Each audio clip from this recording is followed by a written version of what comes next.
Hello, these are my welcome to my UFC predictions for UFC 84 Ill Will.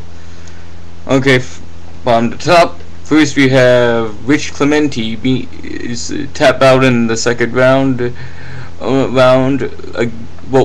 Rich Clemente against Terry Edom. I have Rich Clemente tap out in the second round due to the fact that Rich seems to be on a roll and Terry Edom hasn't really impressed me. Next, you have Christian Relis versus Shane Cohen in a hot bout. I got Shane Cohen by technical knockout in the first round due to the fact that Shane Cohen is basically like fucking Brock Lesnar except without a dick on his chest. And he's like 30 pounds heavier than Christian, so total domination there. Shane Cohen is going to be a monster just like Cain Velasquez. Ivan Salivary versus Rusma Palhares. Ivan Salivary, I don't know why a lot of people like him. Maybe it's because he's an old school guy, but I never really liked fighters that are reaching 40 or so, except or at least ones that haven't really made a name for themselves. I.e., Ivan Salivary. I don't really think I've seen his record, hasn't really impressed me that much. I'm gonna go for Palhares with sick looking leg lock of some sort by the first round due to the fact that I've seen a lot of his clips. Haven't really seen all his fights, but I have seen a lot of clips, and he is a monster. I think he can easily take Ivan down and submit him. Next, Jason Tan versus Dong Young Kim. Dong Young Kim is kind of like Sokuju and such, as in he's kind of a knockout wizard.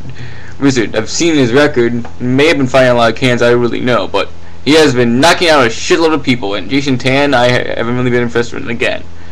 And I'm going with a second round knockout, very early second round though.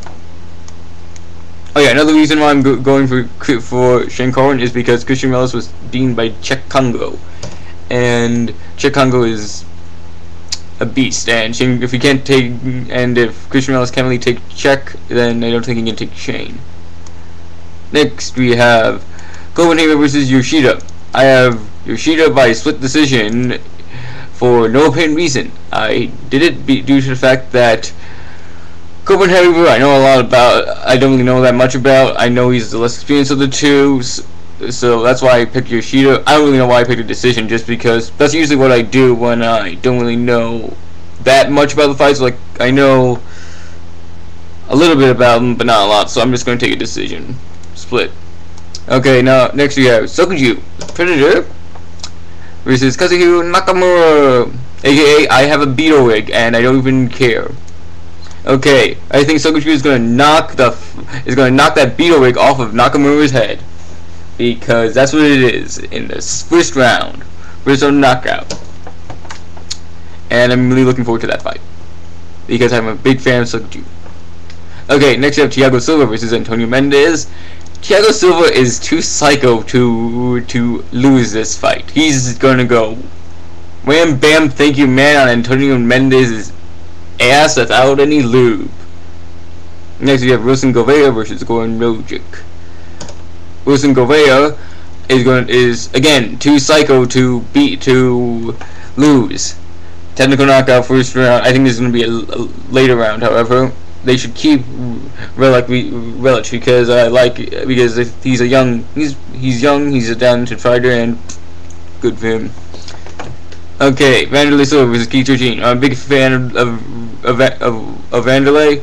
However, well, not however. I think and Keith Georgine, let's just say that he got rocked by Houston Alexander's clinch, and as much as I like Houston Alexander, he doesn't really have that great of a clinch, so I think Keith Georgine is going to get hatcheted by the Axe Murderer, TKO in the late second round. Okay, Tito Ortiz versus Lyoto Machida.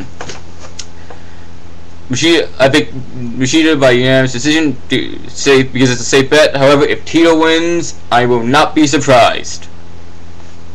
So I will not call that upset, because I am not going to be surprised if Tito actually does pull a win. But I'm going for Machida because I don't really like Tito. Now for the main event. Okay, and I don't really need an explanation on why I'm taking Machida by unanimous decision. Okay, main event. BJ Penn versus Sean Shook. Okay, I was going for BJ Penn in this, but then I kept on starting to look at his fights, and the more I think about it, the more he's not really all that great. I mean, yeah, he has been fighters with some credibility, but I just don't think he can hang with Sean Shook, even though Sean Shook is much older than him. So this is what I'm basically going to be saying.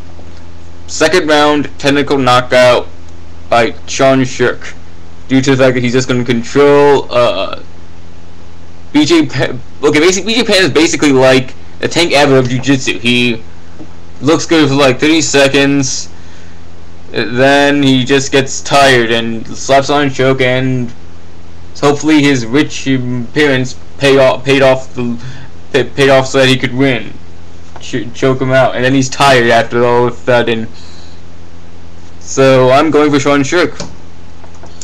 Second round TKO. Hopefully BJ Penn will not cry his way to Dana and say, "This is rigged. Try to test more for steroids." Anyway, those are my thoughts. Peace out.